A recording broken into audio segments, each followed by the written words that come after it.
What's up, everyone? Welcome to another Monday webinar. Really looking forward to diving into the showing partner model today. And there is a lot to get into with the showing partner model. Not only what is it, but when you should probably do it and how to execute on it to where your buyers don't feel like there's a disconnect in your value proposition. I know, Courtney, we've kind of talked about this a lot of times with agents that are maybe doing a decent number of deals, and the concept of a showing partner model is just so far-fetched for them because they tie so much of their identity and their ego into being client facing. So first off, welcome. Thanks for coming, Courtney. Appreciate it. What are your opening thoughts on showing partners? I think that anyone who's looking at scaling a real business, Ryan, in the real estate space needs to look at this as one of the very first steps to achieving real-time freedom. I think that it can be stressful looking for hiring an admin person. It can be stressful looking at bringing in full-time agents, and a showing partner is just a real easy way to start scaling a business and start recapturing some time. Yeah, I love that. And it's funny because a lot of our clients or people that we talk to that are running small teams, I kind of think in the back of my mind, I'm like, they would probably be more profitable if they just had a showing partner model and an assistant, right? So now that compensation piece is a big part to it, and there's a few different strategies that we'll talk about in a little bit. But I kind of want to back up and kind of talk about the implementation of this when someone should think about engaging a showing partner model, who to get, for example, and then also how to start kind of pitching your buyers and incorporating that showing partner model into the process. Yeah, good start. I think one of the things to think about too is like, where are you at in your journey? How many transactions do you currently do? What's your level of fatigue? What's your level of overwhelm? In your experience, Ryan, what do you think is the right time to start looking at that? I think, and depending on what market you're in, Courtney, and this is from my experience anyways, is when I stop getting excited for showings. I think that's a good indicator, and it requires some level of awareness, whether it's about a showing partner model or somewhere else in your real estate business. It's like, what are those things that don't excite you anymore that originally did when you first started out? Or what are the things that you're not looking forward to on your calendar? Is there a mechanism or something that you can do to leverage away from that? And it wasn't so much that I wasn't really excited. Like, yes, I'm happy to go show buyers properties, but there was just so much other activity, so many other balls in the air, so many current deals ongoing that I felt like I wasn't actually representing them how they kind of deserved at that time. And that to my earlier point, it takes a lot of self-awareness. It has to take a lot of reflection of like, hey, am I the best person for this specific situation? And a lot of times that answer as you start to scale is no, you're not. Like that's not your main value proposition. And so roughly it probably happens in that 40 to 60 deal range annually. For me, Mhm. it was more that 70 range where I'm like, oh my gosh, like I need help. And I wish I would have Yeah. implemented it sooner, admittedly. Yeah. Well, and you're a super efficient guy, so that's a good thing that you shared that. I think, one of the reasons why I love this topic, Ryan, is because that the famous book written by Gary Keller, The Millionaire Real Estate Agent, talks about scaling right into buyer's agents and an admin team and kind of all the really expensive overhead that I think have stereotypically been the first steps for somebody wanting to build a team or wanting to scale or leverage time. And the truth is that I don't support those ideas any longer. Having been through it, having started out in the business of building a team with buyers agents versus moving towards this showing partner model, I think I gave away an unreasonable amount of money, became unprofitable more quickly, and learned how to become a leader far slower than I needed to. And I think this model does a great job at achieving all of those things over the same period of time, but keeping more money in the pocket of the person who owns the lead. And I think most importantly, keeping the relationship with the person who owns the lead, the agent. So love to hear your thoughts about scaling into that. Well, I think of it as kind of like when you go, say for example, you have to go, get surgery, right? You don't you might see the surgeon early on in that process. You might go there for a consult, which in my opinion is like a needs assessment for buyers, but just bear with me here. then it's not like that surgeon or that doctor sees you through that whole process. That doctor's going to come in at the very important parts. That surgeon's going to come in at a very specific time because he is the most trained to do that specific thing. And I think with agents, they want to wear all the hats because they get self-fulfilled by being busy. But being busy is not the same as being profitable. So I think there's like this aura of like wanting to start a team. You feel bad for agents that are on your team, so you start shelling them off leads, right? And you're commission sharing with them, but the better strategy would be actually start with a showing partner, and that way you are the surgeon coming in at specific situations, specific points in time, and still having that representation with that specific client. So I know I was faced with a lot of fear, a lot of nervousness, a lot of kind of like this self-fulfilling being like, hey, like, how are my buyers even going to react to this? Right? Because I'm not going Mhm. to be with them all the time. Now, being on the other side of that is just one more thing where when I am feeling that way, it's more of an indicator that I should be leaning into that and actually going down the road of that. So I do know that when done well, the showing partner model not only makes the agent more profitable, but it may help that showing partner, that licensed agent, that will get them boots on the ground in the trenches way quicker than a different route if they were just to take on leads, because now they're within a transaction. They get to be a fly on the wall when you're actually writing offers, negotiating offers, and yeah, they're getting compensated for it, and it's like a win-win-win. If you do it right, it's a win for you, the agent, it's a win for the showing partner, and it's the win for the clients as well. Yeah, and just to clarify, a showing partner is someone that you use consistently, who you can trust, who has similar rapport building skills to you, who you know is going to get along with clients in a similar way to you, who looks after the showings for you. And in that capacity, they're responsible for taking the middle piece of the transaction, the really time consuming showings, and looking after that piece, empowering the agent that owns the relationship to spend time with their family in the evenings, prospect, follow up with their other clients, deal with the barrage of challenges that agents are faced with by having that responsibility alleviated from their schedule. And so, Ryan, maybe with that out of the way, if it's okay, I think it'd be cool if we just kind of role played what it sounds like explaining a showing partner model to one of our clients. You want to give that a shot? Yeah, for sure. And I would preface all this with the importance of having a needs assessment.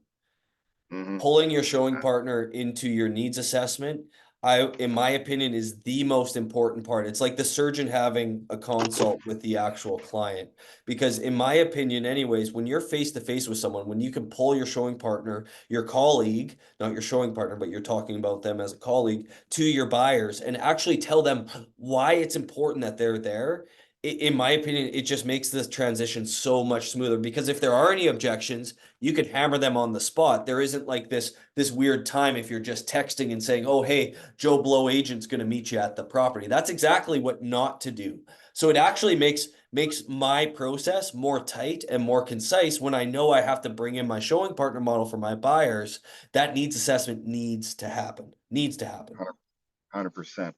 So maybe we'll switch it up. So I'll prep you for the meeting, Ryan, and then why don't you manage the meeting? How's that sound? So I'll do the phone call and then we can swap. Sound good? Yep, sounds good. All right. So you'll be the buyer. So ring. Hello, yep. Hey, is this Ryan? This is, yeah. Hey, Ryan, it's Courtney calling. Hey, listen, Ryan, just wanted to firm up some of the details for our meeting that we're getting together with tomorrow afternoon. Does 3 o'clock still work for you tomorrow? Yeah, 3 o'clock's perfect, Court. Yeah. Okay, fantastic. And Sarah's coming with you as well. Hey. Correct, yeah. Yeah. Yeah. Okay. Brilliant.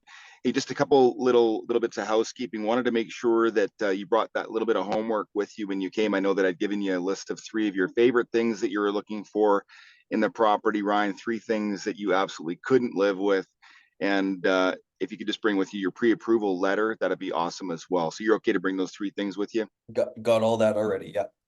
Brilliant. Okay, thanks so much for that, Ryan. Really appreciate it. Hey, listen, one more thing I wanted to share with you, Ryan. I'm going to have my showing partner, Mike, with me at this meeting. Now, I know I just mentioned Mike briefly before, but I want to be clear about what Mike's meant to do to support you and Sarah in having success. As you can imagine, in this really hot real estate market, Ryan, it's really, really crucial that we get you guys in to see properties as soon as they hit the market. And with my busy schedule, one of my fears is that even a few hour delay might mean that I wouldn't be able to get you into a property that might sell that same evening. So I want you to think about this, Ryan. Like, imagine walking into the hospital. You go in and you meet with the triage people, and then you go in and you sit down as a nurse once you get through the doors, and then eventually the doctor comes in and looks after all the high level things. Maybe you go get an x-ray, come back, the doctor comes back, kind of gives you the prognosis, maybe a prescription, and away you go. If you can imagine my role being like that of the doctor, what we've got in the background is the triage nurse, the nurse, and all the folks in imaging looking after you. That's like my friend Mike. Now, Mike's going to be looking after the middle part of the transaction he's going to be showing you guys all the properties. He's going to be making sure that you get there in a timely fashion so that I'm not holding up the show. And he'll be doing that for each one of the showings. Now, I'm going to make sure that Mike is there with you. I want to make sure that he's part of this process, that you guys have a great introduction to him so he understands exactly what you're looking for. And he's going to be joining us tomorrow afternoon as well. Does that sound fair to you, Ryan? Yeah, that sounds good. Yeah. Oh, okay, fantastic. All right, Ryan, any questions before we meet tomorrow? Nope, nope, that's good. That's good role play. Okay, That's really solid. good. Awesome. So yeah, just a brief breakdown. That's how Yeah. that works. So a couple things worth noting there that I wrote down. It's like you're not asking me if it's okay if you bring someone along to show houses. Like to me, it's you're someone in command that's like, hey, this is my process. This is how I do things. This is how I provide value to you. And it's so true in this low inventory market. If I'm away camping for the weekend and I can't get to properties, like I'm legitimately not there for my clients. So having the showing partner, in my opinion, is the best way to serve clients. It honestly is, because even if you have multiple buyers going on, then you can essentially be in multiple places at the same time via a showing partner. Maybe you're at with a different buyer at the time, but once you implement this into your business, at least this is how I felt. I'm like, oh my gosh, like this is incredible. I'm now leverage. Feeling leverage is amazing. Yeah, it's such a powerful thing. And the beauty of it is that, you know, if something happens and the showing partner happens to be tied up one evening, you can certainly coordinate and jump back in if the property is, definitely going to sell, definitely going to go into competition. Like, you really do have two people at the helm. But ultimately, what we're doing here is we're setting this person up to do all of the showings. Now, that's not to say that we might not have to jump in or want to Yeah. jump in.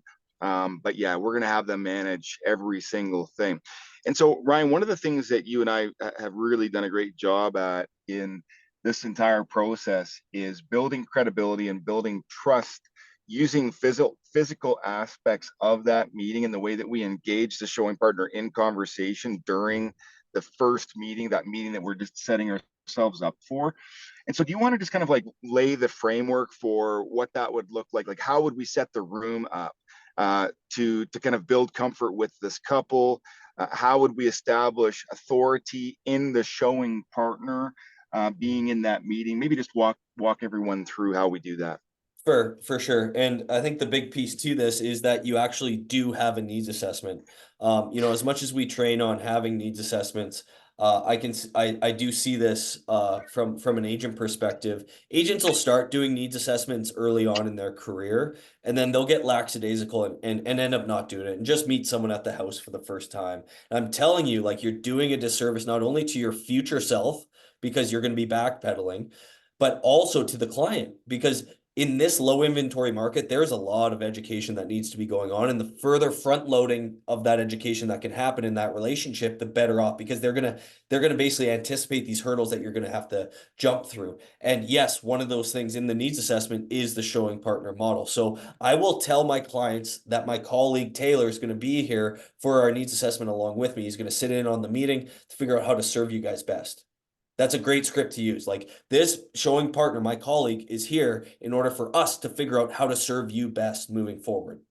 So they already know someone's going to be in that meeting, right? What I like to do is already have basically a sheet of paper. It's going to have some letterhead, going to have a pen, going to have a water bottle, sitting basically at a 90-degree angle where we're sitting, not across from the table usually, because that's a bit confrontational, right? But I like to have it to where we're sitting kind of next to each other almost, because that way, if I do need to share my laptop, if I don't, if I'm not at the boardroom with the TV, it's a lot easier to show people your laptop when you just have to slide it a little bit. And it's a little bit more, I would say, casual that way, right? And that's how I like to conduct my needs assessments because I'm going to be asking them the majority of the questions.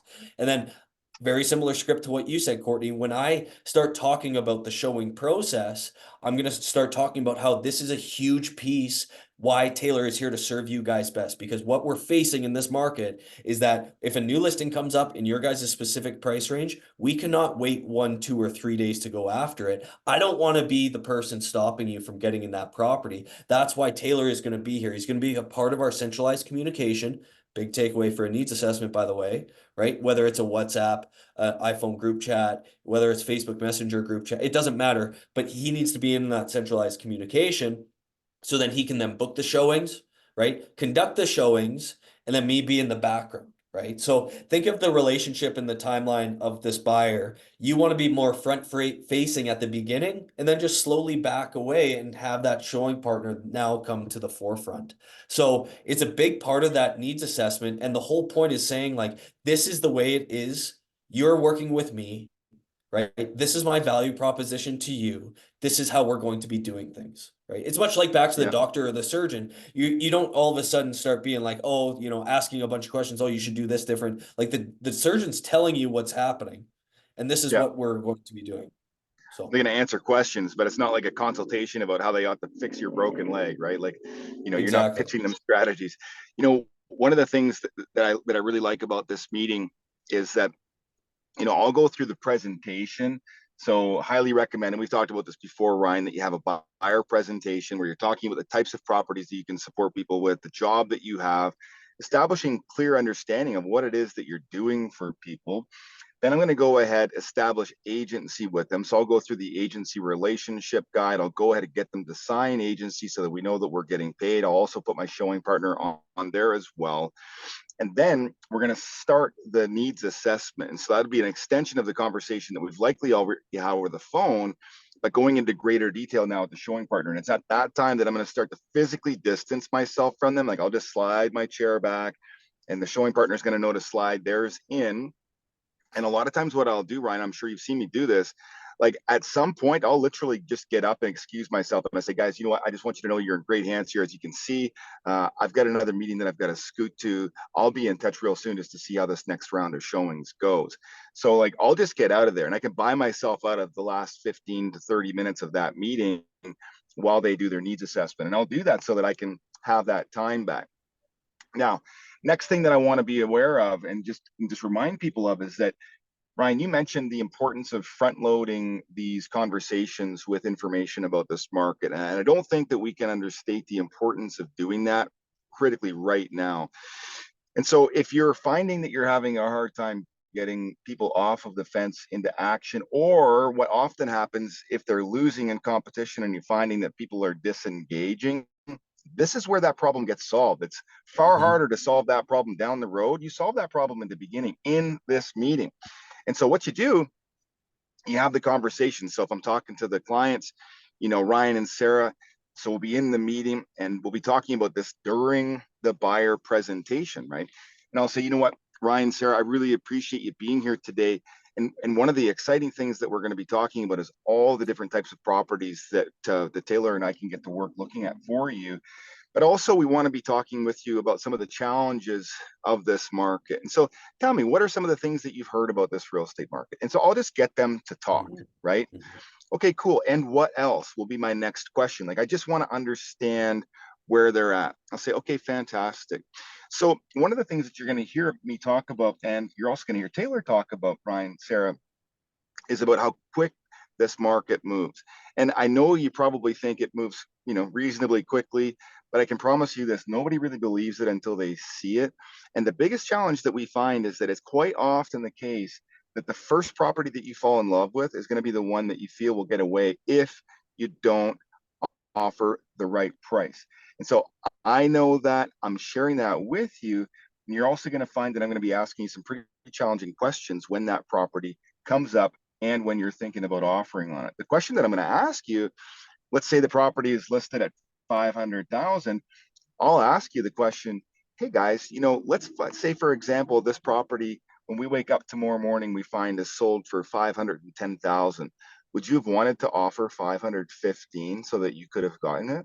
And if you say yes, well, then I'm going to ask you the next question, which is then, okay, well, knowing that it's sold for 515, would you have wished that you could have offered 520 on it? And we'll just keep playing that game until we actually reach your top dollar. And then we'll use that in an escalation clause to make sure that we're not giving too much money away right away, but to give you maximum odds of getting the property under contract. And here's the thing that I know, guys, if we don't do that right out of the chute, you're likely to lose motivation and you're likely to get kind of sad and a little bit depressed about the entire process. And I don't want that for you. I mean, I want you to be excited, enthusiastic, and I want you to get the property that you want. So when I ask you those questions, I don't want you to think that it's coming from a place of pressure.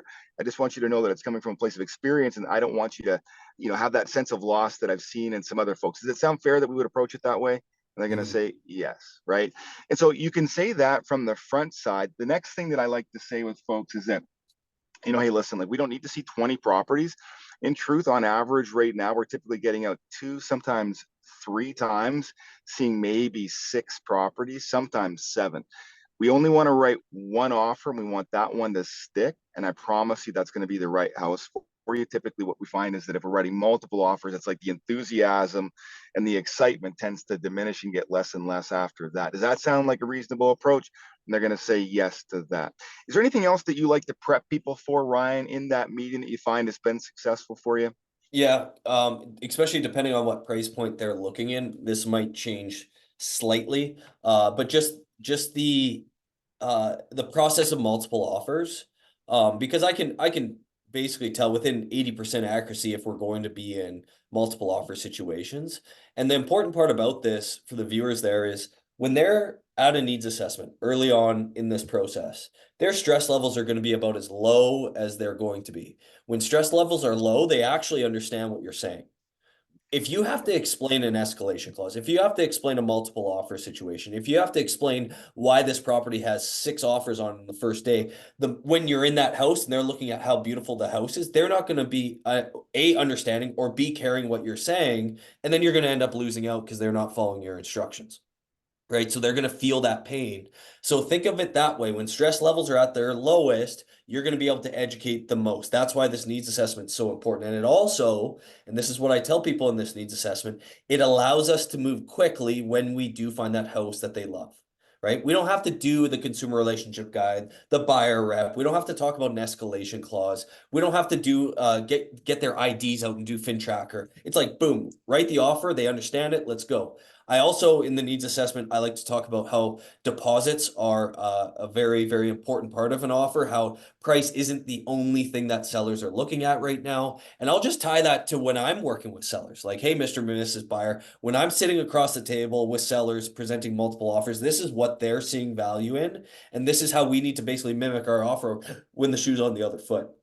So it's Right. all about front loading and what I call planting seeds so that your future self isn't having all these hurdles to jump through. And maybe you have to text or you have to get on a group call. And I also, another big takeaway before we move on from the needs assessment is figuring out like, is there any other decision makers involved in this process other than the actual buyers?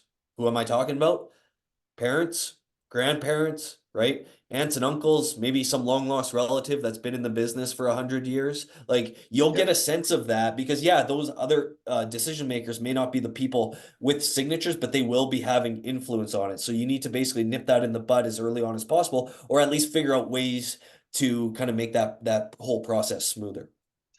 Well, last thing I want to say about this, Ryan, is that I know that this is a lot to remember, friends. Like we're going fast. Obviously, it's a lot to cram in a short period of time. Go back, watch the recording, and remember this: your buyer presentation will have all this stuff in it, right? Like you can document all of these things in there to remind you to speak to them. That's one of the greatest reasons to have that needs assessment so that you can go through this buyer presentation, talk about your value proposition, and also talk about the risk mitigation strategies that you employ as a professional real estate agent so that they can have a great experience. And when you can do that up front, not only are you avoiding all that challenge risk and potential heartache for your client down the road, but you're limiting the number of showings that they're going to have. You're limiting the number of offers that you're going to write. You're increasing the satisfaction during the experience. And most importantly for them, you're reducing stress and increasing the likelihood of your referral business too. So like it's just winning across the board with a little bit of preparation. And I know people say, well, I don't want to, meet my clients at the office. It's awkward. And I'm like, well, you know what's awkward? Making half as much money as you could if you just improved your freaking process. Like, Actually. do better. Yeah. Yeah. And so the next phase to this, where agents feel a bit disconnected, or where some objections that I hear from agents when I propose this, is they're like, well, how as the agent, the one writing the offer, how am I still involved? Right. And that's where I've basically purposely implemented some things that I love that are super easy to do because physically I don't need to be there. So here's a prime example of this. Centralized communication is huge for this piece. That means you, your showing partner, and your buyers all in one spot. Whether I like Yeah. WhatsApp personally, because then it doesn't Yeah. matter if they have an iPhone or Android. But what I'll do is my showing partner will book all the showings, put it in the WhatsApp for the time, the sequencing of the showings, confirmation, et cetera, et cetera. And then what I do is I make a quick loom going through those properties, clicking through them on my system. They can see my face.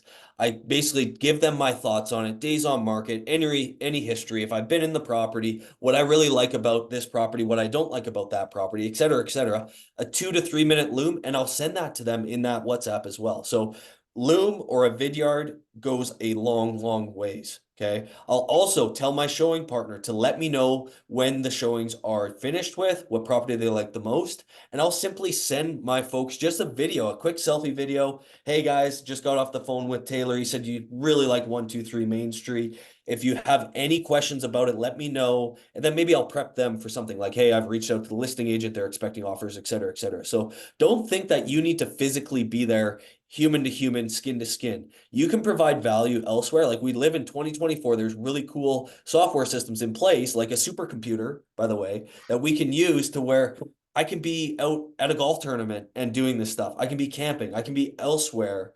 Not saying that yes, I need to be front facing from sometimes, but it's like, oh my gosh, there's so much better ways to do it. Yeah, there really is. And I think that, the idea that your showing partner recognizes that there will be no side communication, all communication happens centrally through that application. Second thing that I like to do is be the one that's got some sort of automated email going to them. It doesn't necessarily have to be like the drips for the new properties that are coming to market, but some sort of campaign. Could be text, could be email. Maybe I do that manually. Now, in my case, I'm much less hands-on than Ryan. I would just pass them off and I step back in only to write the offer, but I would put a note in my calendar once a week just to send them a text, send them a phone call. So be maybe the same amount of time, but just done a little bit differently than Ryan would. And then I'm going to jump back in at the time of offer and find out, okay, what's the deal with this property? Are there any issues? What do I need to know? Speak to the showing partner, speak to the clients, and then get to work doing that important work. Yeah, and in this low inventory market, it from what I've experienced anyways, is it's easier for the showing partner model in this market as opposed to say 4 or 5 years ago when the shelves were stocked with inventory.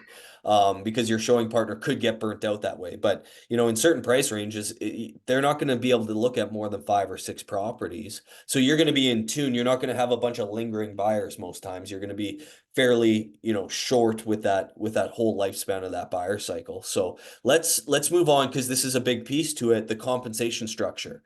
And there's two major components, and I've done this multiple ways, but what I'm going to propose here, your compensation structure needs to have two components to it. A flat showing rate per house for your showing partner, and also some type of split from your commission when that property transacts. The reason why you must have both is because you don't want your showing partner to just be incentivized from showing them properties, because then they're not going to be the one that is with them talking them into action when they are on the fence. They could be like, I just want to show them more properties because I get paid by showing them more properties. Also, on that first one, I highly recommend to cap that amount at a specific number of houses. For my showing partner compensation model, it's $25 per house up to a max of 10 houses. In the last 2 years, we've only went over 10 houses one time just because inventory is so low. Okay. There's also a 5% split due to that agent on closing. That's done through our deal sheets. Very simple. I just basically tag that showing partner on there. 5% comes off of my side. So he's incentivized to talk these folks into action and not just be a door opener and just doing it through volume that way. So depending on what market you're in, I've heard people do it $50 a house, right? With a 5% split, depending on drive time, depending, and guys, this can be massaged depending on what buyers you're dealing with too, what price points, but there's two major components, the per house rate, and then also the split at the end of the deal. Any thoughts there? Anything I missed, Court? No, not at all. I mean, I think every market's different. So just as a gauge, I think one of the things to look towards is that more or less we're trying to get the showing partner to about $50 an hour for the bulk of their work. Just that it's Yeah. going to be divvied up in two separate ways. One, half that would be due at the time of work. Yeah, I don't know that we pay immediately after the showings, but I think it's bi-weekly or something like that. And then the remaining piece, of course, at close gets that person whole at about $50 per hour. And so, that's a good standard, I think, across North America. I don't know that it would necessarily relate to minimum wage or house price or anything like that, but kind of a good gauge to look at, more or less $50 an hour.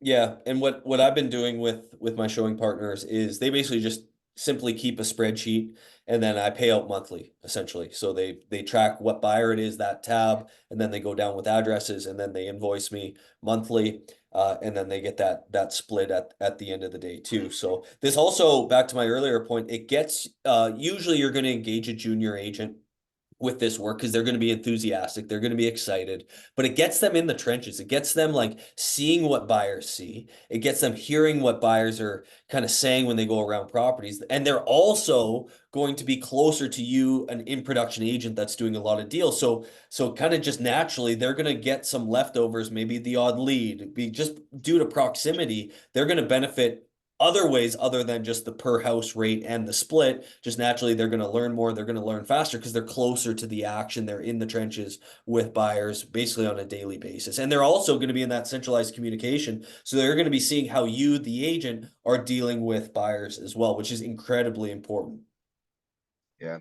And I think one of the major benefits as well, there's so many, but another major one is that you still own the relationship very clearly. One of the dangers of running a team where you're passing opportunities out to different team members is that the relationship becomes established with the agent on the team. Now, most team have contracts that kind of, bind the leads to the team, but that can be difficult, right? When the relationship has been established with a team member. In this particular case, that risk doesn't really exist because that person's not seen as being like the authority or the decision maker. They're seen as being a very important part of the transaction. Just like when you go to the hospital, Ryan, it's really important that you see a nurse. Like I definitely know that that person has my best interest at heart, that they're highly qualified, they're experienced, same thing as our showing partner, but they're also not the person to give me my prognosis and medication. That's going to be the doctor, right? And so, in that way, we still have that level of authority as the person owning the relationship, and we don't have to worry about that future lead or the referral business walking out the door down the road, right? Love that. And you make so many good points there that I didn't even think about, but that's incredibly important. Now, one other thought that's kind of rolling around in my mind, and something that you should be aware of if you do want to implement this, is it's a lot easier to implement this if you go all in and use it for all your buyers. I don't Yeah. care if it's your best friend wants to buy a house all of a sudden and you feel like you should be working with your best friend. Just burn the boats, implement this across the board, because then you're going to get more reps at that needs assessment. You're going to get more reps at the scripting with real buyers implementing your showing partner model. You have to go all in on this for at least 6 months. Now, at the end of 6 months, if you don't like it, you can always go back to what you were doing. But I would say don't pick and choose your buyer clients to use the showing partner model. Go all in on it. The reason I say that is because it works. And once you get used to it, you're going to love it. you're going to be able to scale more. Maybe you add a second showing partner. Like, you don't know what the future looks like until you actually try it. Don't go half-assed on it and just use it for the odd buyer here and there when you feel like, maybe that's a lesser quality of a buyer or a lower price point. Go all in across the board for a long duration, and you will, I promise you guys will see the benefits of it too. One other thought just around team building, Ryan, that favors this model over bringing in buyer agents is that it really does a much better job at mitigating the risk of entitlement syndrome inside new teams. And you and I've seen this so many times in the teams that we coach, and indeed within the Atkinson team when it was first formed. You know, generally speaking, team leaders, when they're first getting going, had this sense of scarcity where they're worried that their agents are going to leave them. So they, give them their high quality referral business. And then next thing they know, there's the risk of that potential client walking out the door doing their next deal with this agent if they're no longer around. It's not just that though. It's the idea that that agent has that every lead that they're going to get is super high quality and it's going to pay them whatever their 50% commission split is. And then if the market happens to change or something goes on or there's another agent that joins the team, then now there's fewer of those to go around and it's like the pie's being cut up into smaller pieces. The showing partner model really doesn't enable that, because what it does is it puts this person in a position to earn some additional income doing part-time real estate business. I mean, there are so many people out there that are looking for jobs right now trying to pick up $50 an hour. Imagine how grateful they would be if they could earn $50 an hour doing realtor stuff, learning from a pro like you, getting their skills sharpened and honed, learning what those opportunities look like from the inside out.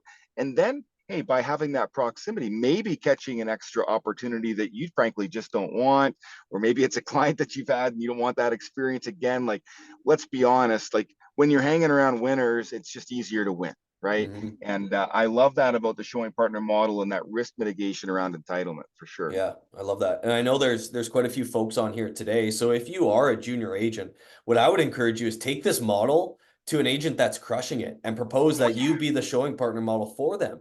I would love to hear if any of you actually do that. That would be amazing. Because I know that if an agent bursted into my office and basically showed me a way to leverage out of time showing houses, I'd be like, sign me up. So it's the Yeah. same concept. You just go from bottom up instead of an agent that's already doing production, bringing in someone. So that's great. Any other kind of facets of this that we miss, Courtney, or is that a kind of a good landscape?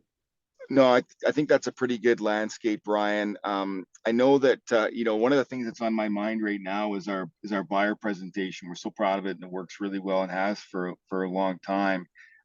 Maybe what we should do in one of our webinars, and I'll be curious to hear from some of the folks here today, if you don't mind just commenting in the chat, is maybe we should come back and do another webinar just on the elements of a high quality buyer presentation, and we could actually go through ours and be intentional about the reason why we've laid it out the way that we have, the aspects of it that we cover off, and how it goes through all these things to set a person up to have Mhm. great success with a showing partner or to mitigate risk, in a market like this one. Do you think that'd be a good idea, Ryan? And I'm We curious could what our viewers today are thinking about it.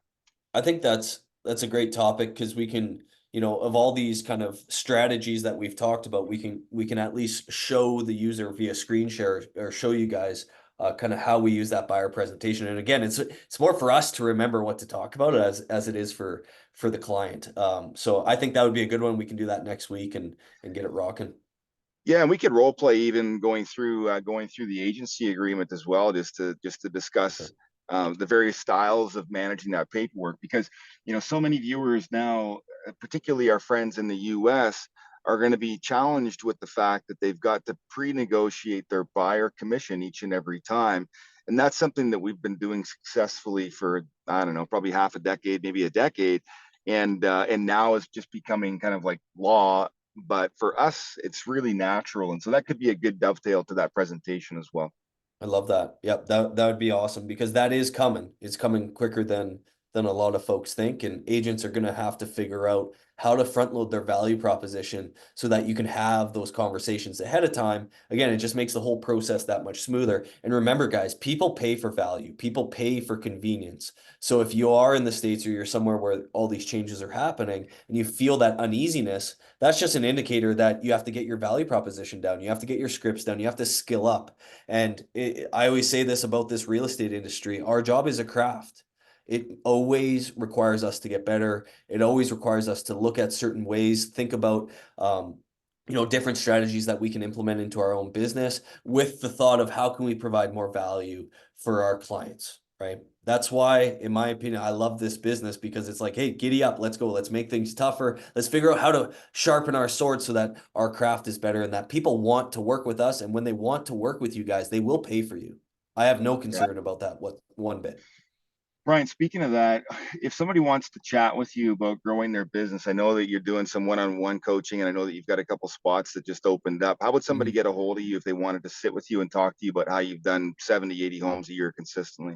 Sure. I'll in the replay email, I'll throw in my Calendly link for a 30-minute chat with you guys. Obviously, that's no charge or anything. It's more about just a discovery to figure out if we would be a good fit. And yeah, we can talk about how I can help you out one-on-one, or we can get you into our group training sessions in our private Facebook group as well. So there's different levels of engaging me. But that's what gets me going, guys. I love doing deals, but I love helping agents grow their business even more. So watch for Yeah, that Calendly link in that replay email. It'll be in there. cool. All right, man. Well, this was fun. Maybe we'll talk about that presentation. I don't know if we've got next week scheduled yet or not, but I guess we'll find out. So guys, look for your emails. Go to the Real Estate Growth Community Facebook group and check there for upcoming topics. And thanks for being here today. See you guys. Thanks for coming.